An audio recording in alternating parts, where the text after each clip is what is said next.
Today, I've got a very large grid. This is 80 divisions triangle grid on a square, and I'm folding a pattern that starts with, or in the hexagons and triangles, 6-fold tiling. So I'm starting actually with a hexagon, and this is actually an isoarea pattern. It'll be the same on both sides, and I'm going to be demonstrating this more than teaching it. First thing is getting an open hexagon in the center.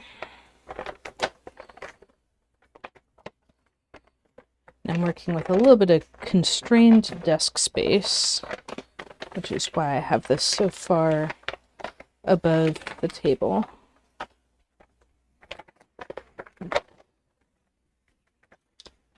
In particular, there's a constraint right there.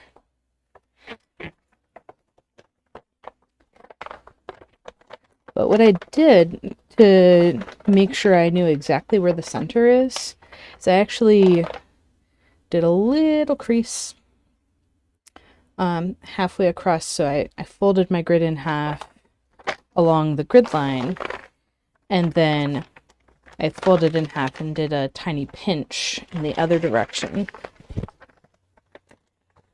Not on a grid line, which is why I can still find that center point even after opening up those folds through the center.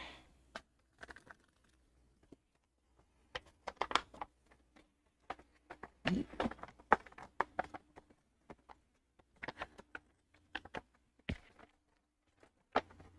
this will get a little easier to manage as I go, partly because I won't be rotating in all the different directions, and partly because the paper will shrink as I fold the pattern.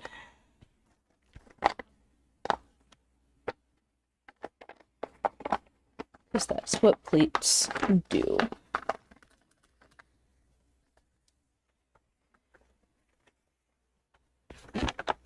And feel free to say hi in the chat. Happy to have a conversation while I'm folding.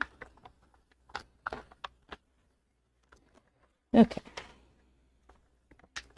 And that is indeed centered. And squash. From here, it's really important that I line things up the right way. Good morning, Dances with Aardvarks. So I'm going to have the edge parallel grid lines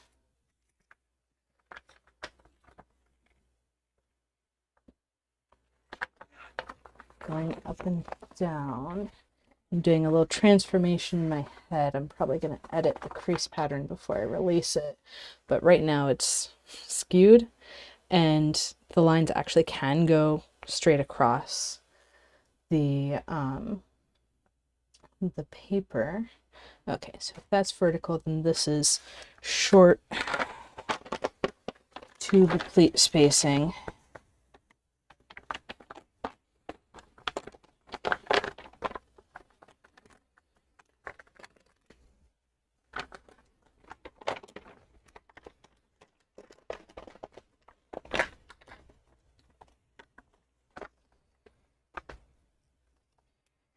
And you'll notice I'm going to do something different that I don't usually do with hexagons and triangles, where there's 6 hexagons around the central, well, 6 triangles around each hexagon, 3 hexagons around each triangle. I'm going to fold in a stripe across. Let's see, so my next one, that's 2, 4, 6 spaces to the center on this plate. 2, 4, 6. And so I'm setting it up and then I'm counting again. 2, 4, 6 spaces. Good. I'll go ahead and open that overlap because I'm going to immediately fold that twist.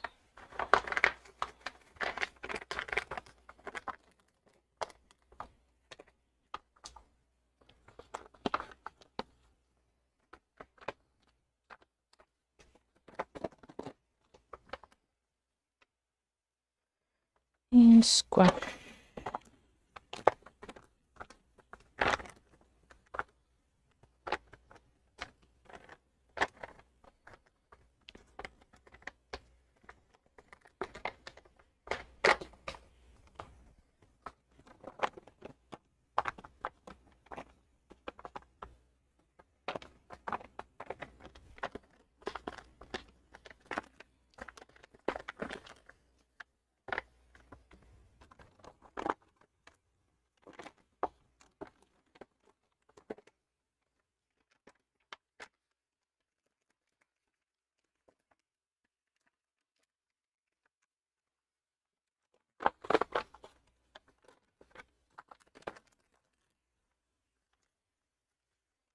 And squish.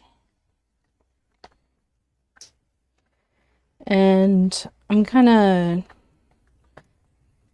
improvising the edge that I'm gonna make. We'll see how it turns out.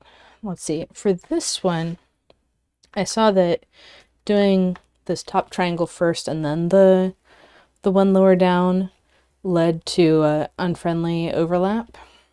So I'm going to do the bottom one first. 2, 4, 6.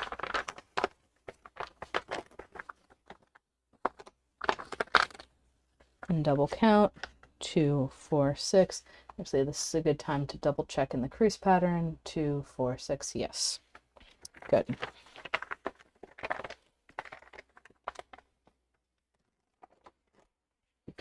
But you'll notice I am not working in rings around the center. I'm actually working in stripes. Even though I'm only using hexagons and triangles.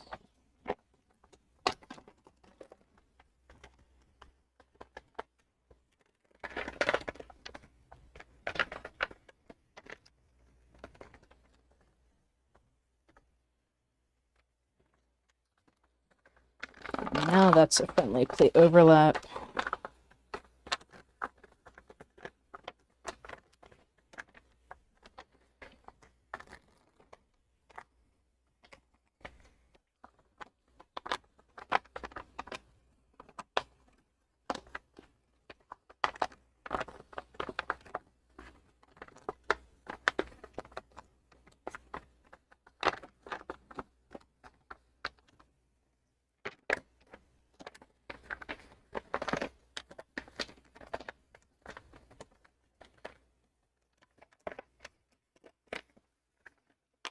You'll notice these parallel pleats building up. And the important thing about these pleats is that this distance between mountains, 5 spaces, is the same as this distance between valleys, 5 spaces.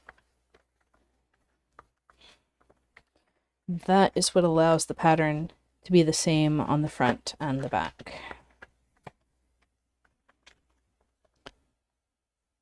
6.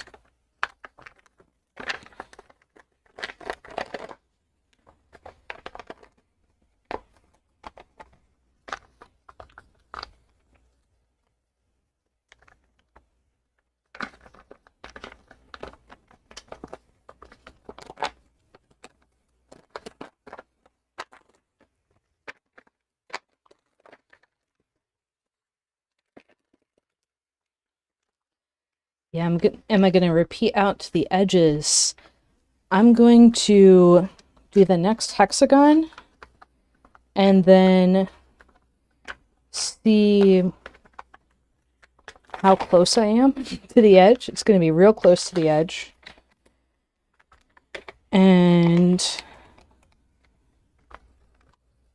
we shall see what I decide in the end to do right at the edge.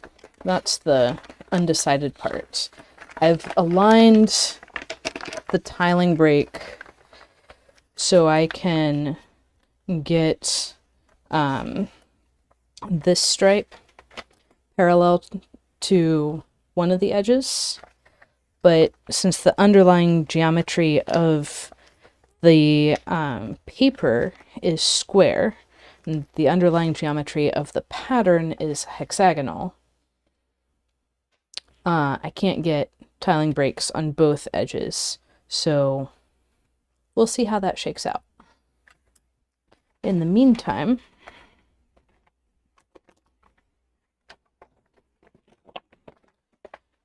going to extend the stripe in the other direction.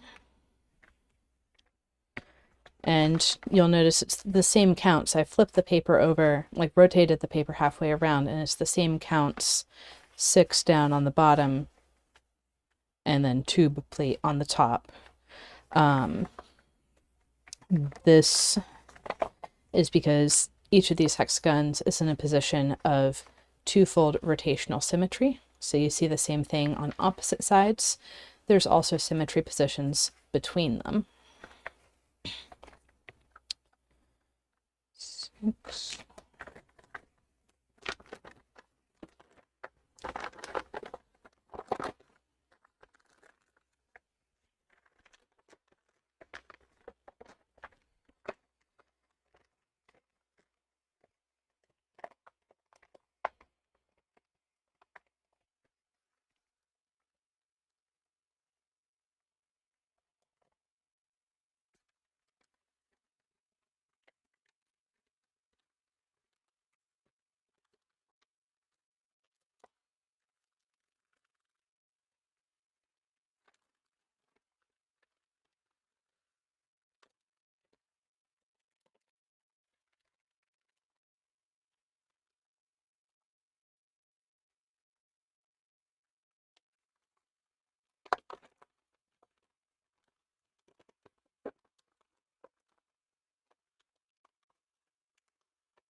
So that's the center one. I'll have 3 out from the center on this side as well.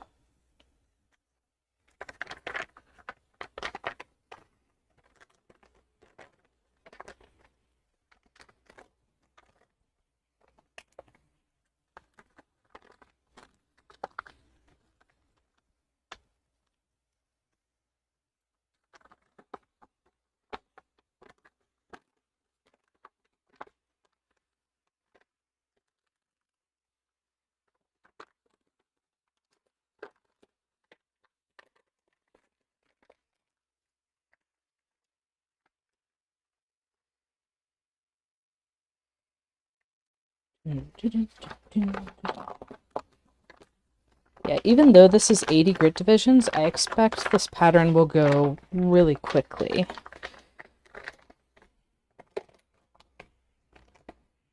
We'll see how much I'm able to get done in an hour.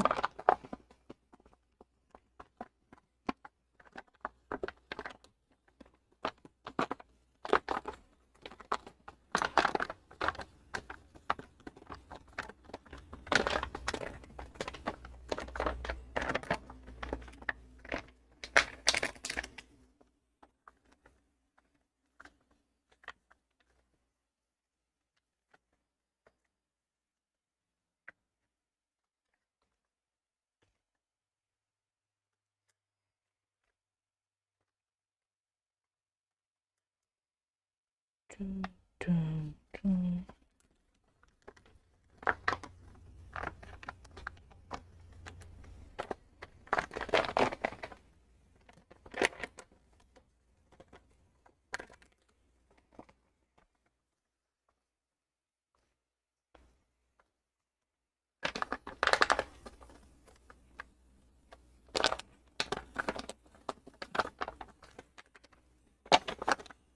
it'll be interesting to see how the next stripes interact with the left and right edges,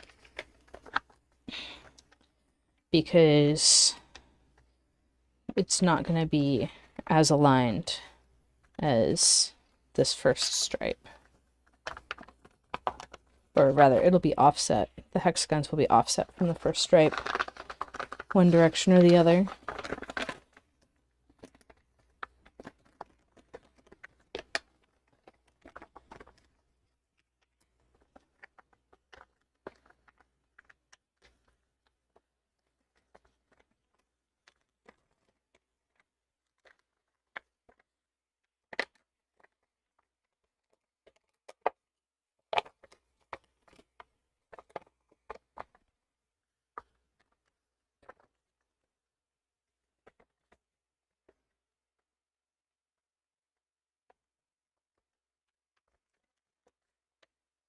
Okay, now I'm going to flip over.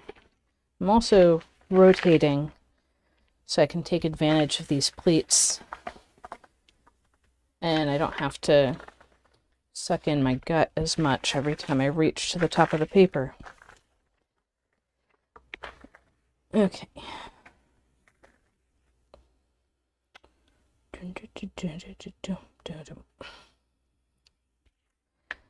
think I'm going to start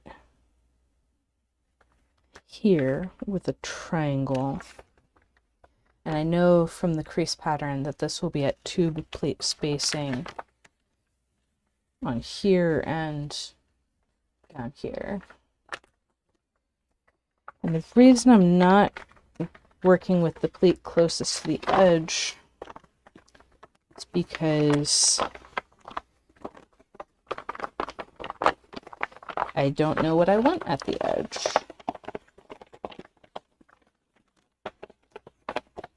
And this will give me everything that I'm working with. Okay.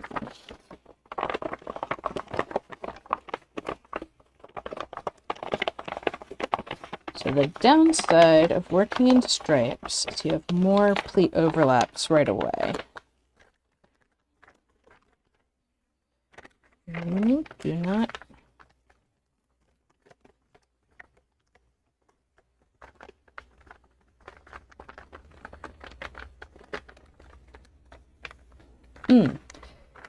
Yeah, there's a question in the chat about what does isoarea mean? Isoarea means same on both sides. So we will see the same number of hexagons in the same positions in the pattern. And likewise for the triangles on both sides of this pattern. And that's a term borrowed from math.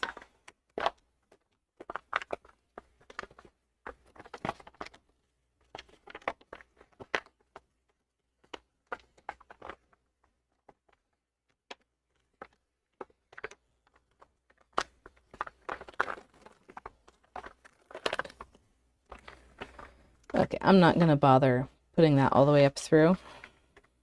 Just going to squash this hexagon, and I will squash this triangle down below.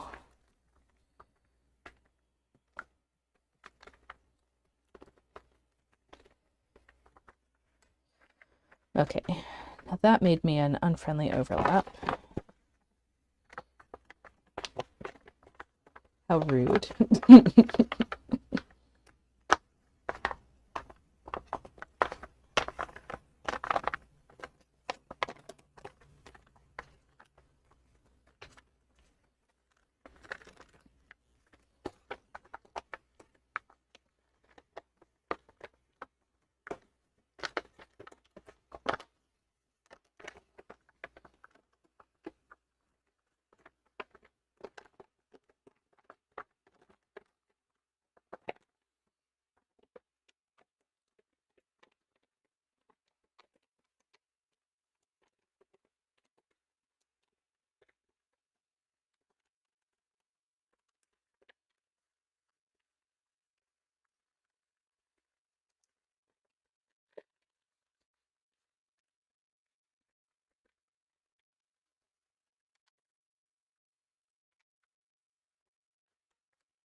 Conveniently, this plate uses the same mountain fold that we used earlier. That goes across a bunch of other plates.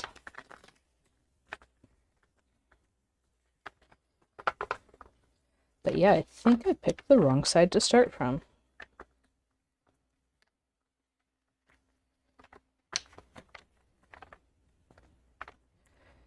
But it's okay.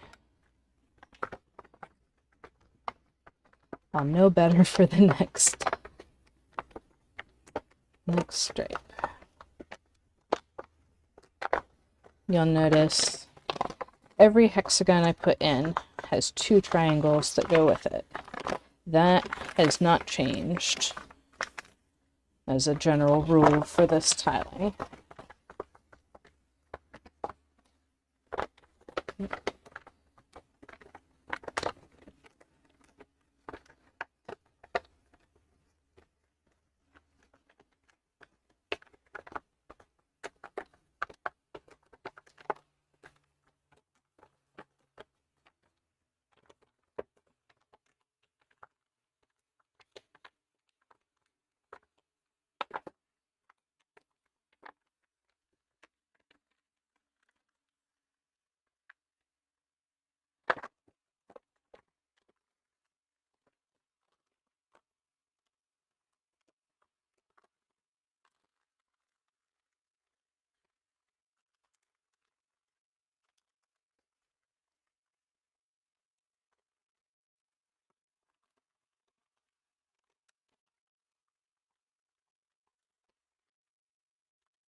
And as you can see again, I don't need everything to be flat. I just need it to be flat around where I'm squashing.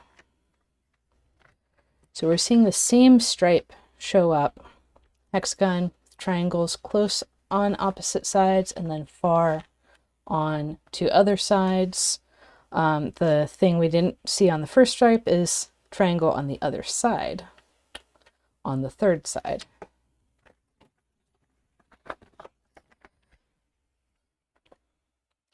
I'm just going to flip this around, work on it this way, even though it's on my left.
Hello, hello, Matthias. Yeah, so how did I decide on the order of folding this pattern? It really is because the pattern is in stripes. And so I can go through a whole stripe without flipping the paper over. It would be possible to do in a spiral around the center, but it's much easier for me to just keep working on the same side and get it all in place here's the unfriendly overlap that I want to avoid in the next stripe. And I see a comment about Henry Siegerman's last video on morphing mechanisms. That would be an interesting one to watch. I'll have to check it out.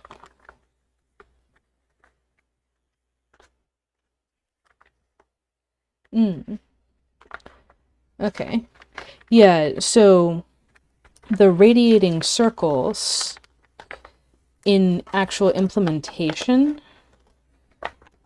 I usually do as a spiral because I'm transitioning seamlessly from one circle to the next. And that effectively makes it a spiral. So I think those are the same things that you're describing.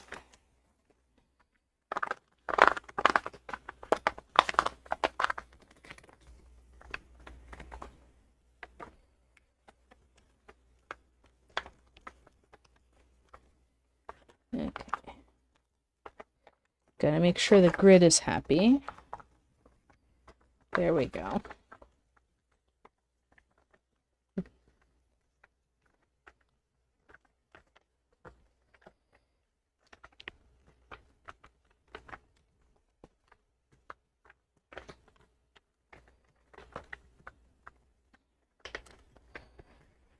And about to find out what the edge of this stripe is going to look like on this side.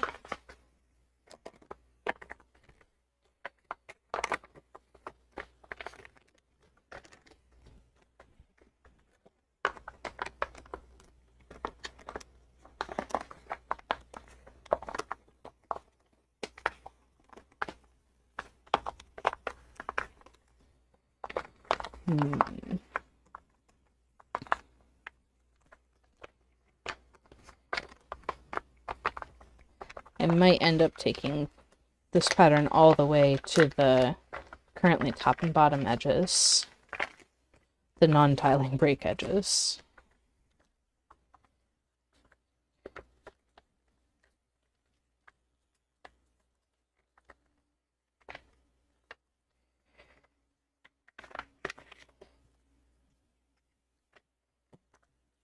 So I'm definitely going to want a triangle on this pleat at some point in time.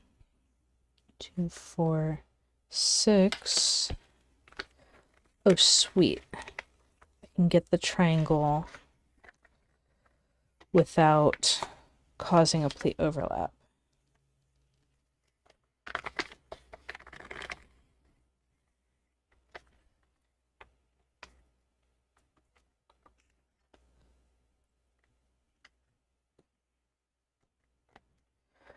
Okay.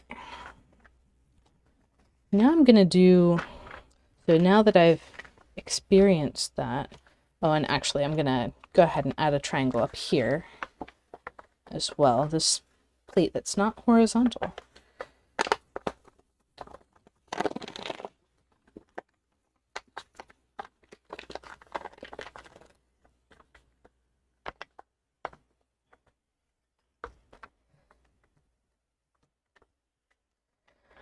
Okay, so this one, I started up here and worked my way down. The next one I'm going to start also at the top, but I'll rotate it. So I'm going to start on the same side, and I'm going to see if that means that I get friendly pleat overlaps, which I think it will.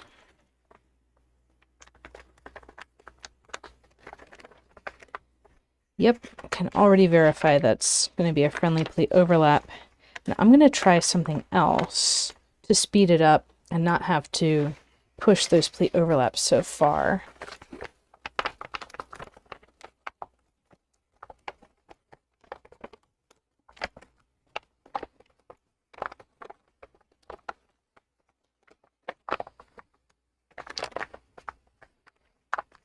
I'm just going to set up all the twists in the stripe.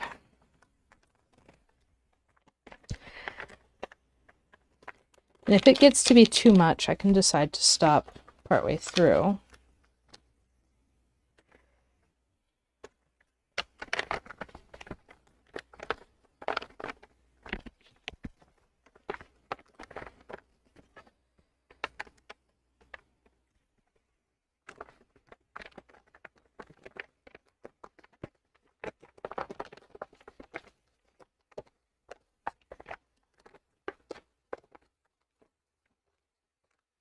It'll look like a lot of chaos for a while.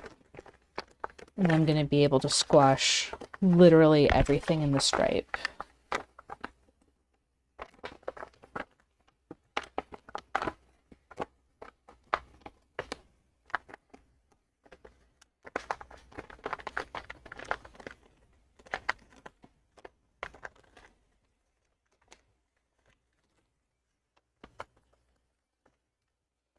And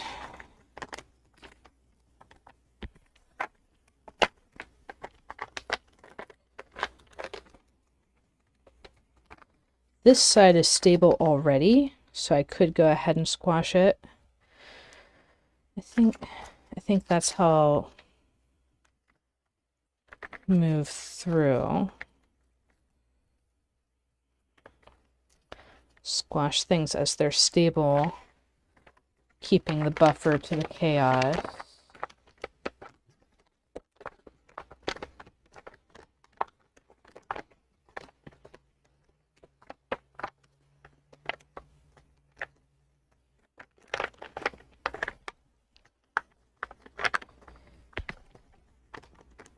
Even emphasize a bit of the pleat overlap there, even though I'm about to set up that hexagon too.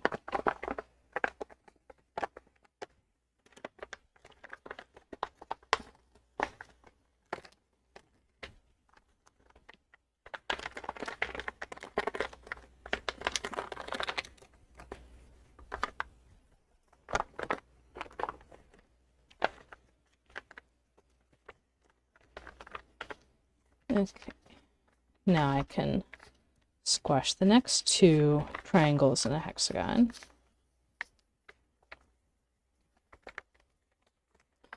So I can zoom out slightly. There's benefits of both levels of zoom.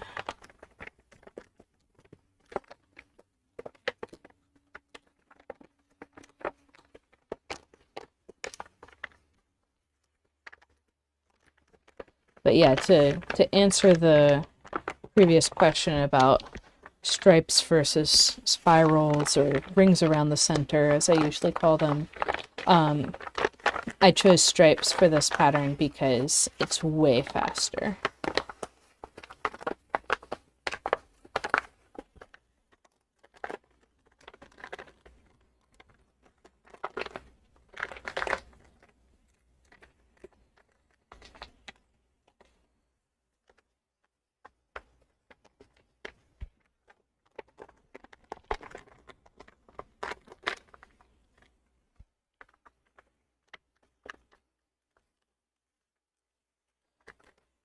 Oh, and to my knowledge, this is the first pattern in this tiling that has the same things on both sides, but it doesn't have to be the only one. So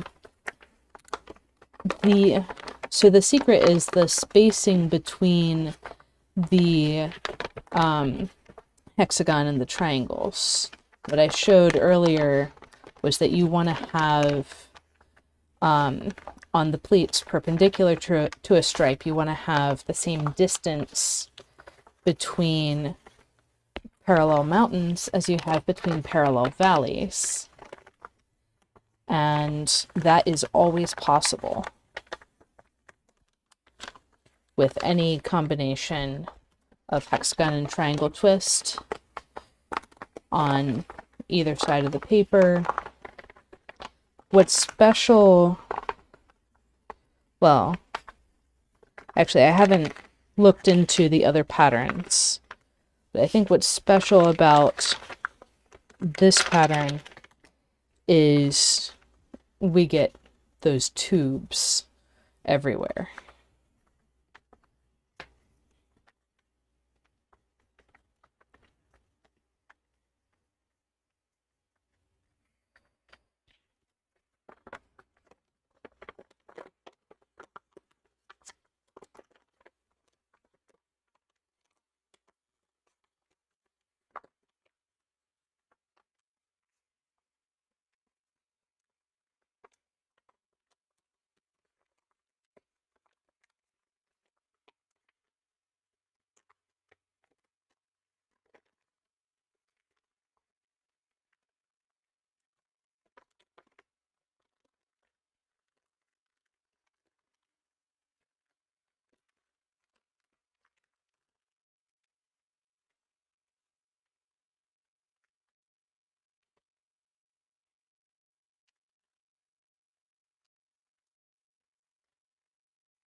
And one more triangle.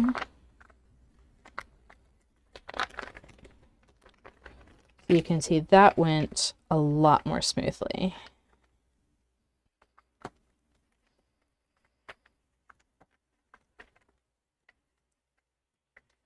Then I can use my bone folder on all of the twists in the stripe without picking it up and putting it down between every twist.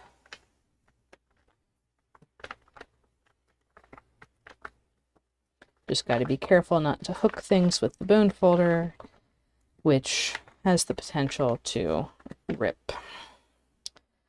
Okay. And I still need the last triangle over here. Here. 2, 4, 6.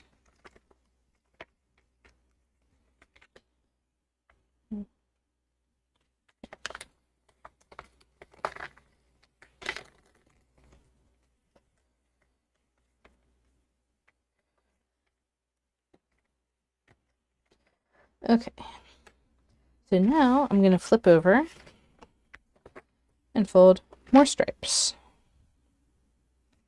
Let's see, on this side, I'm going to start on this end because that's going to give me friendly overlaps. And it all just repeats. This is why this pattern is going to be super fast.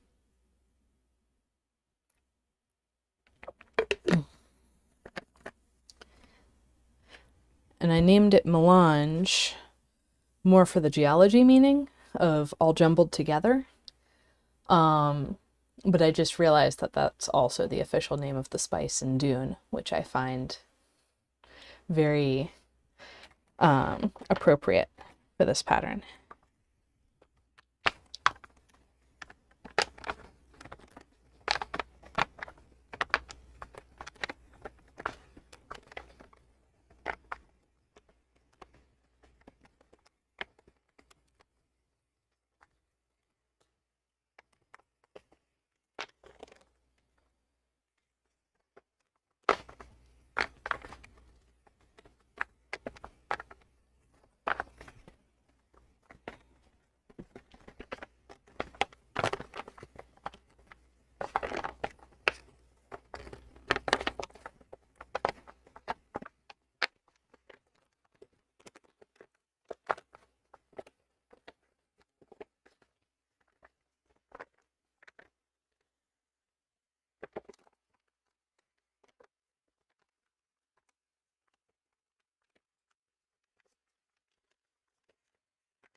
Okay.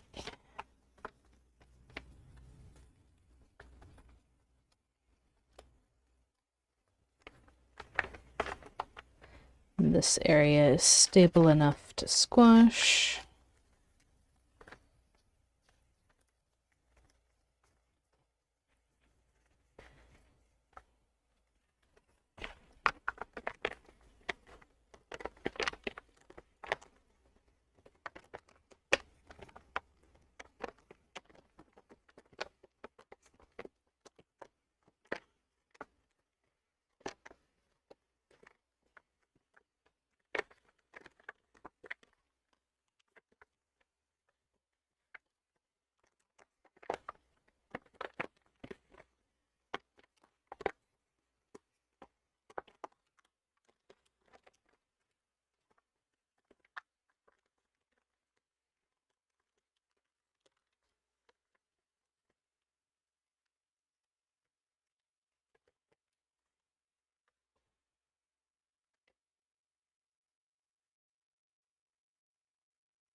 And I'm noticing when I'm putting in these lower triangles that that mountain fold wants to be there. It was clearly present in some past setup of pleats. So that is very convenient.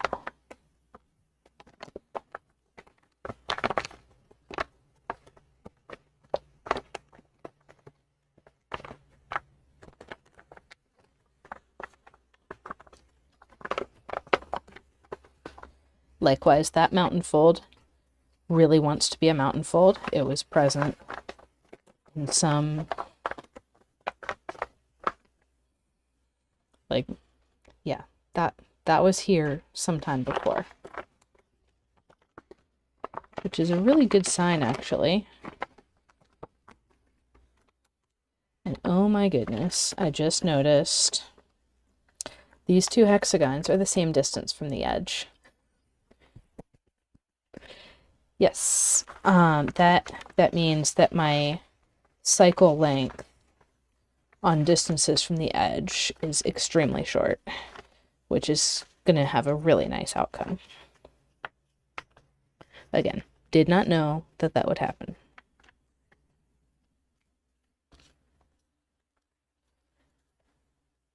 Could have known if I actually looked at the crease pattern, but did not apparently look hard enough.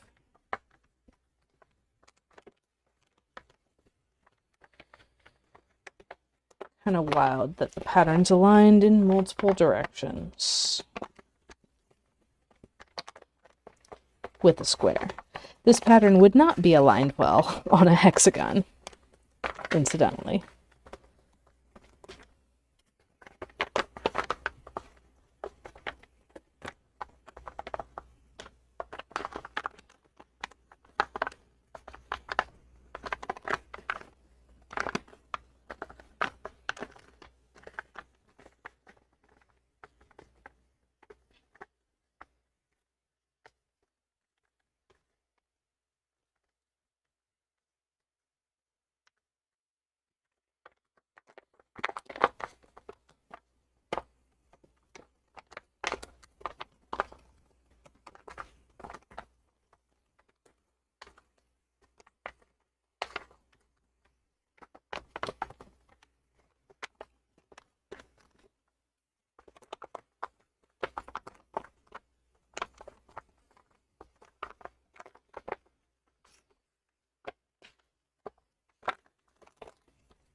If you ever want to just go through and squash a ton of twists in a row, patterns and stripes are where it's at.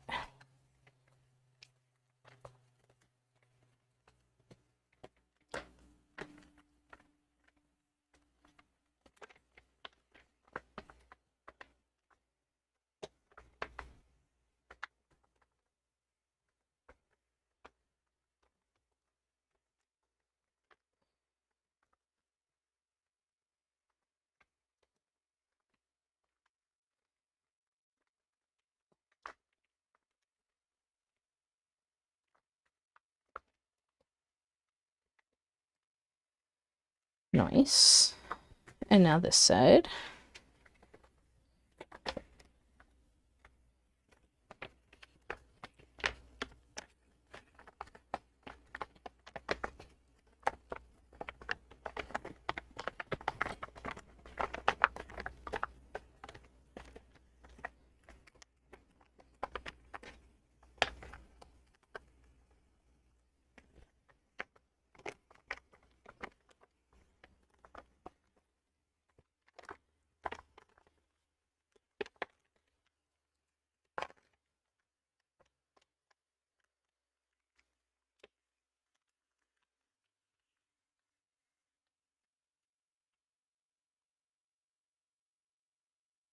Yeah, I'm just looking at the crease pattern, and yeah, these long pleats definitely are showing up on the same grid lines in different stripes.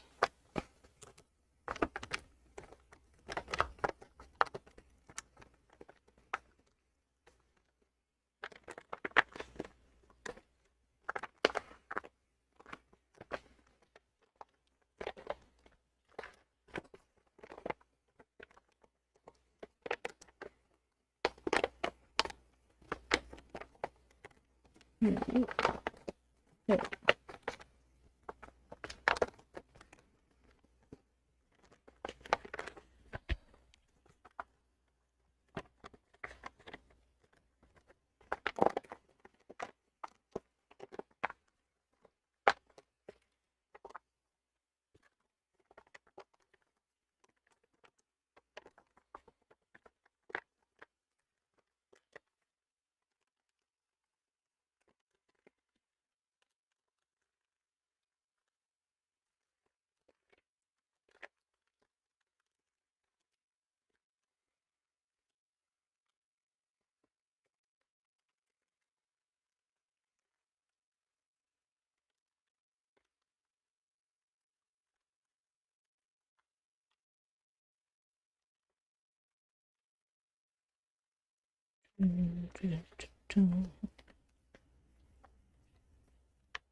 Yeah, so for most of the patterns in the hexagons and triangles, six-fold tiling,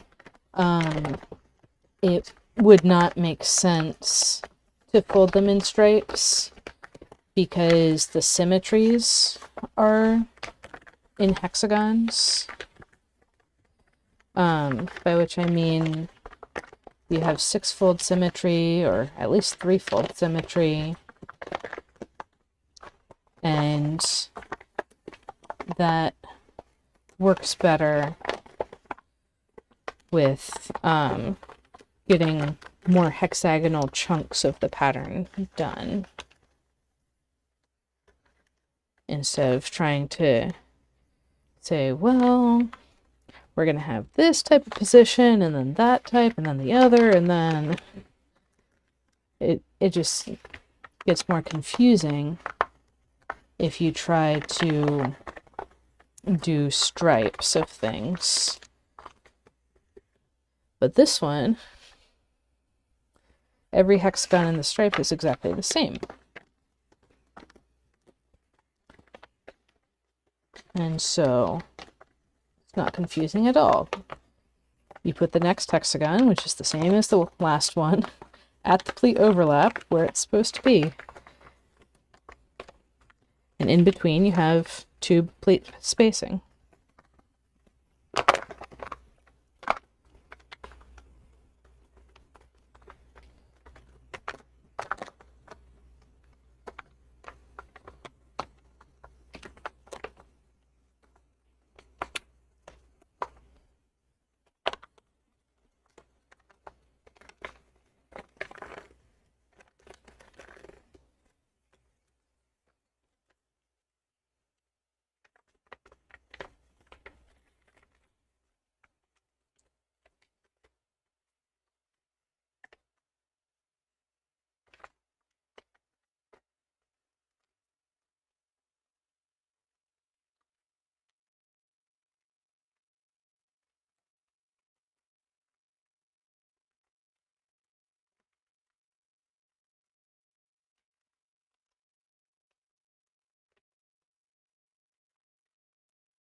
Okay, and that's as much as I can do on this side right now. And flip and repeat. Let's see. Start here.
Okay, now that I'm able to be a bit more centered, zoom in a bit.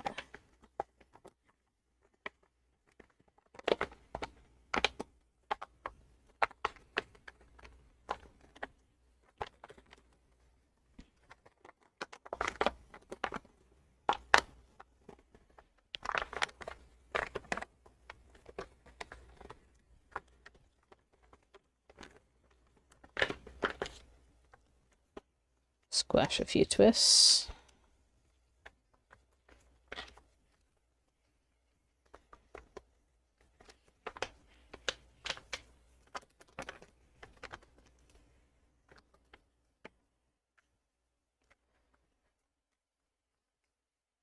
I'll go ahead and put in this bar triangle on this plate. 2, 4, 6.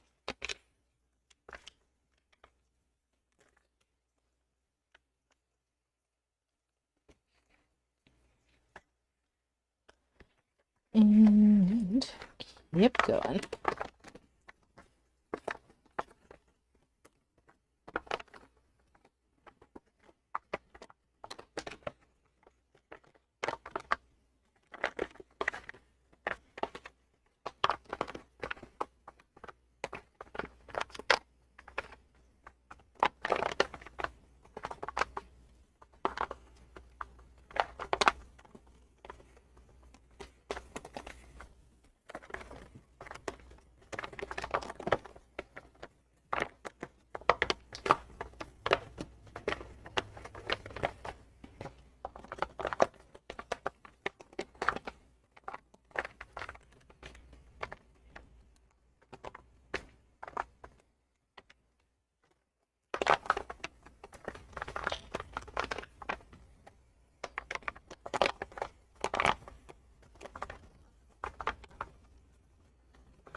And bonus triangle.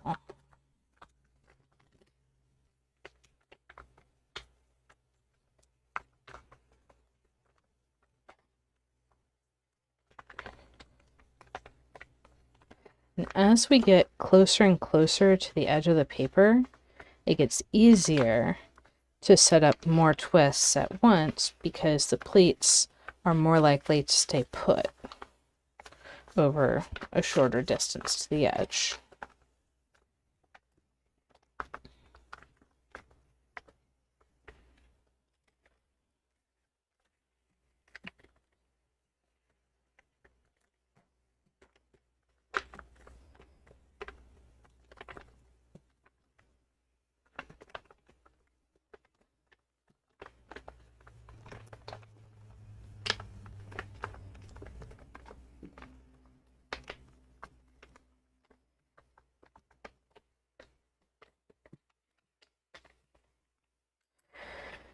And the next,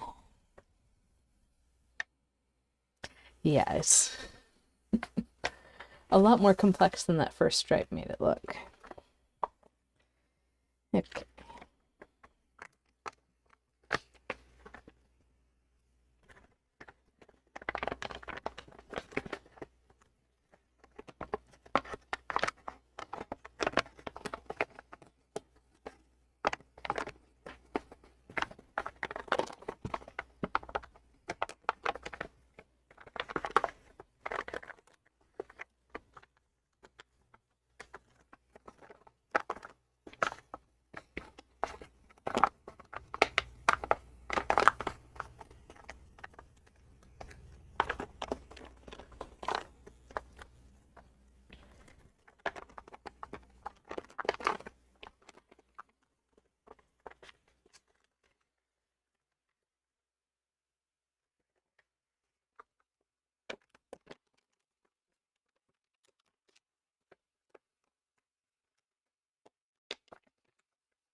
That's where the valley got off the grid line.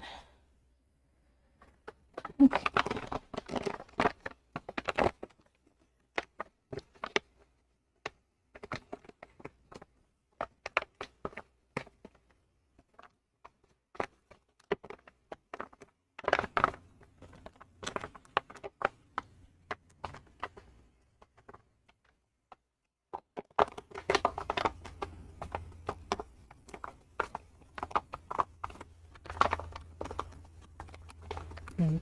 Part of the difficulty with this pattern is that the paper is just so large, it makes it harder to reach everything you want to reach.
And I see that we have reached the top of the hour, but I'm going to keep going because I think I can finish before my course office hour at noon.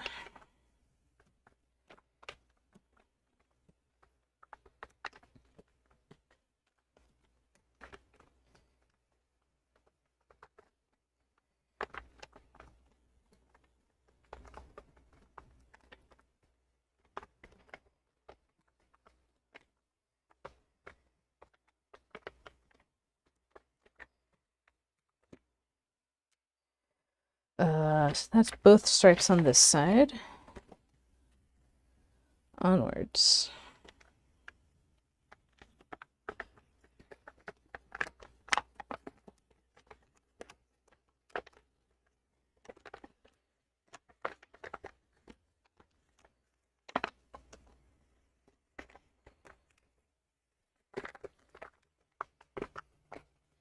And for any of you watching who haven't seen my other videos in this series, usually the folding does not go this fast.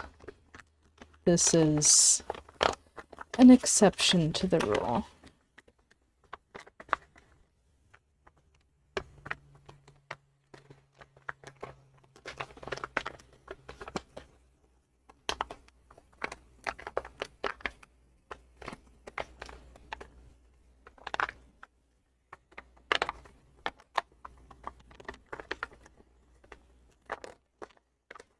And I do have quite a few other videos in my live folding playlist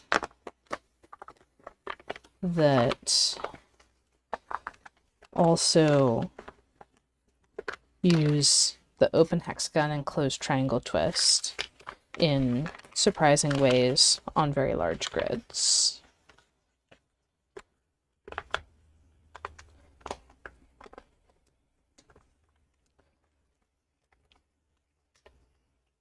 There's a lot more to learn. And of course, there's all the tutorials as well as the demonstrations.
Another stripe down.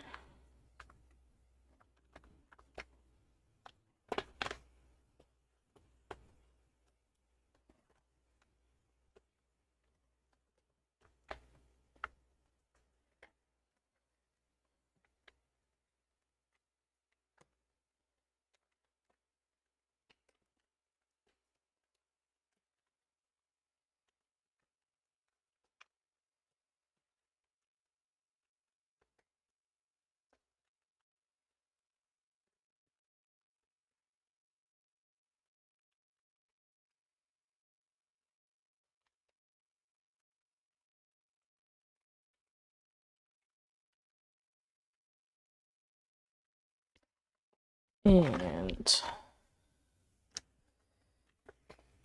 yet another.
Okay, that one I felt like doing the whole stripe setup and then squash.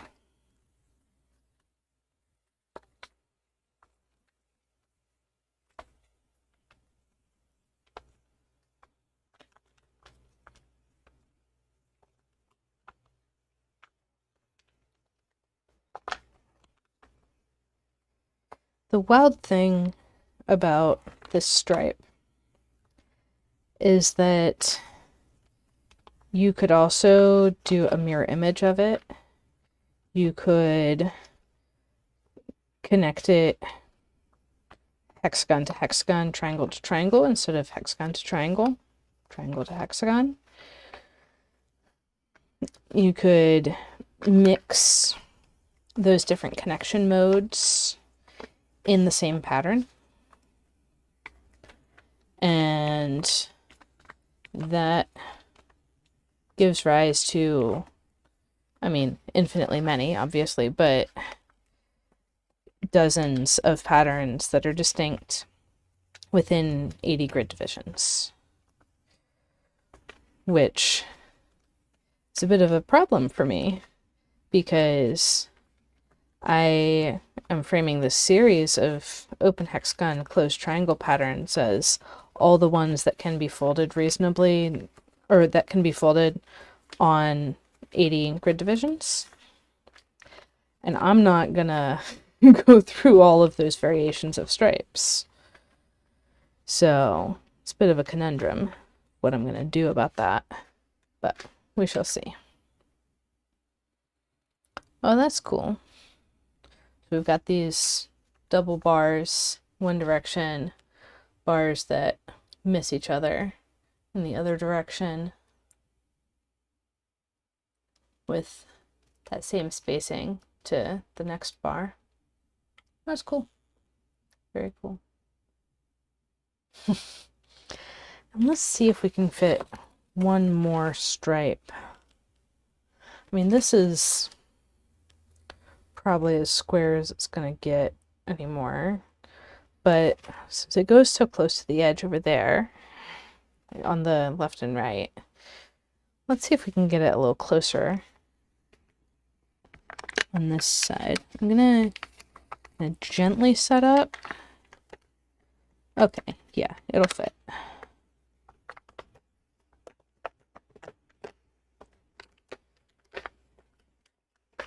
Because we don't want to get rid of the square border. Wait, will it fit? This is the test. Oh, just barely. Super close. That's actually perfect. That's what I wanted.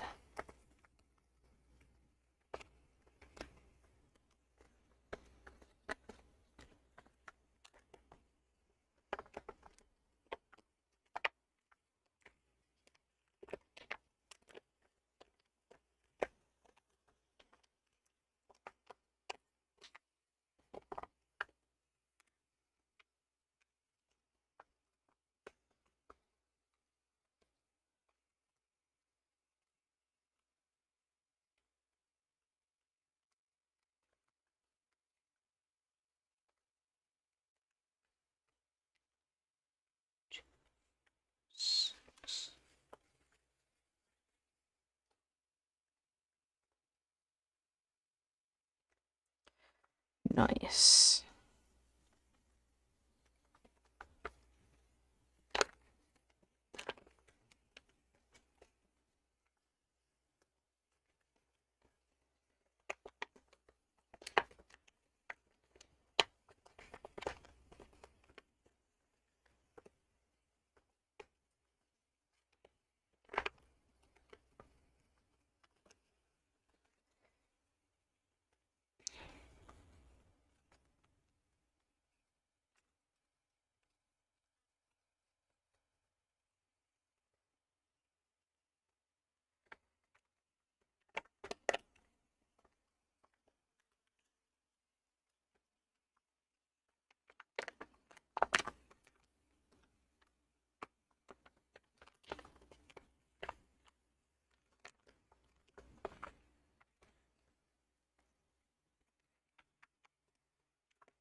Nice, nice.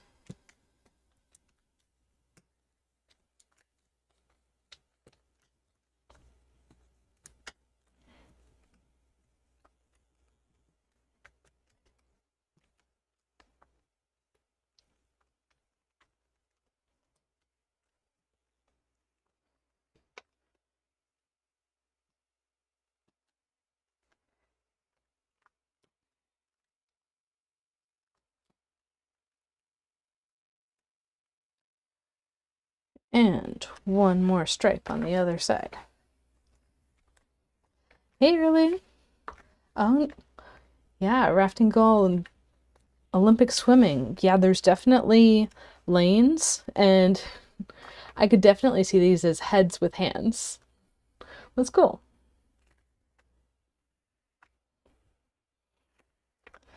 Still can't get over the fact that these guys are also aligned. Well, these are actually aligned with the grid, and these are anti-aligned. They're diagonal to the grid. But yeah.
Yeah. Yeah. So earlier I was talking earlier also about how you can make this kind of pattern with any hexagon and any triangle. It just comes down to what spacing is needed to get the pleats coming out of the stripe to have the same distances between parallel mountains as parallel valleys, which incidentally is the same conditions needed to make a mirror symmetry pattern in the hexagons and triangles twofold tiling. Or no, it's an opposite side pattern in hex tri twofold. So all of those patterns translate super well to this style.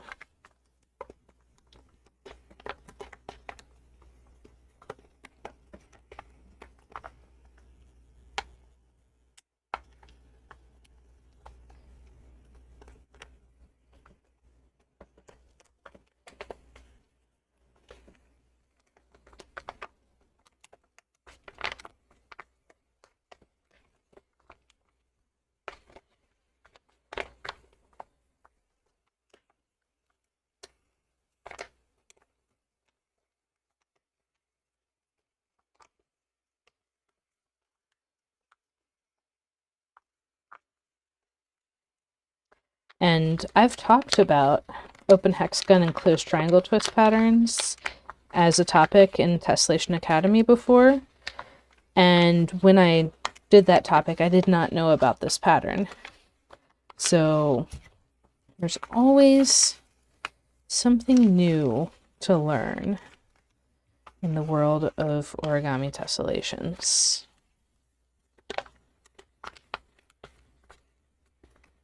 I thought I knew all the patterns, and I did not.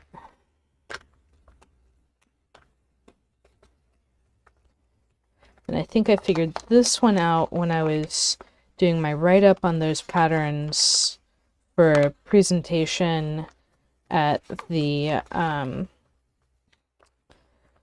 Mathematics of Various Entertaining Subjects conference that I went to last summer.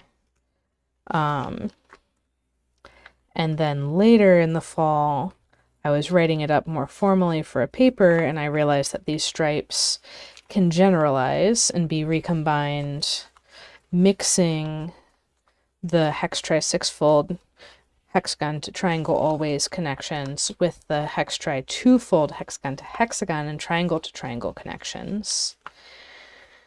And since the stripe can be used mirrored or alternating sides, that is also an option. And so you can have these choices when you go from one stripe to the next of will it connect hexagon to hexagon or hexagon to triangle? And will the hexagons be on the same or the opposite side as the previous stripe? So that gives rise to an incredible diversity of patterns. And yeah, it's really crazy what you're able to make with just these two twists. Okay, so that does it for Melange. We started with a grid, and now we have a finished tessellation. Started with a square, and we finished with a rectangle. And it's got all these lovely twists in the same pattern on both sides. So we see the hexagon with two triangles next to it on both sides of the paper. Hexagon, two triangles, hole connecting those guys. And like the two bars one way, one bar the other. When we flip over, two bars one way, one bar the other. Like, this is very much the same pattern on both sides, except with opposite, well, actually, no, not even with opposite rotation senses, because all the hexagons are rotating the same way. All the triangles are rotating the same way as the other triangles. I think this really is just the same on both sides. I'm looking to find a difference, and I'm not finding one. This might be the most isoarea pattern, like isoarea up to everything. Usually it's up to reflection, but this just is the same. It's obviously centered on a hexagon twist, so you see different things in the center. But here we have an arrangement of hexagon twists in the hexagons and triangles six-fold tiling that creates a rectangular grid of hexagon twists on both sides of the paper, which is really crazy. Yeah, so earlier just joined Tessellation Garden, and he's saying that it's a real gold mine for being able to compare the diversity of patterns and have various examples of origami that share mathematical/geometric properties. So inside of Tessellation Garden, everything's organized by tiling, and within that, organized by symmetry properties. So you get all the patterns that are very similar right next to each other, and then you can also see all the photos of the patterns in a very similar organization, except that it's not just by tiling and symmetry. You have the different twist types separated. So the difficulty levels. Something like this would be a 2A difficulty rating because it's a intermediate arrangement, semi-complicated, intermediate arrangement of basic twists, the hexagon and triangle. And then if I was to do this, say, with hybrid hexagon twists, the two-fold rectangles, for example, which I think could be done. Actually, I'm pretty sure definitely could be done. Then, and you could probably even get them aligned vertically. But anyways, you could, yeah, if you did this pattern with hybrid hexagons, that would put it in the 2C category because the hybrids are a complex twist. So in the tiling, you get to see like links to all the patterns together. In the difficulties, you see pictures of all the patterns that are really similar right next to each other. So there's a lot to explore in there. One cool thing that's probably hard to see in the video is that my paper is literally going up, down, creating these crests and troughs in a wave pattern for the different stripes that are folded on different sides. That'll be less present when I actually display this piece eventually, because I'll have it pressed between flat sheets of acrylic probably, or glass. But yeah, there we have our finished melange, the spice of life. Next week, we will be looking into tessellation garden more thoroughly. I pre-recorded a video that goes through all of the 69 patterns that I added to tessellation garden in the last couple weeks, and just go through and show what all of those patterns are. I'm going to be taking the week off next week to work on my garden and various other landscaping. Yeah, so Early's commenting, tessellation garden helps a lot with creation, but it's very difficult to find a beautiful and original pattern that's not already an existing design. And then the caveat on that is I typically am sitting on around 100 patterns that I haven't folded yet. So even if you do come up with something and it's not in tessellation garden, it might be in those crease patterns that I just haven't gotten around to folding yet. So happy folding, everyone, and I will see you in the next video.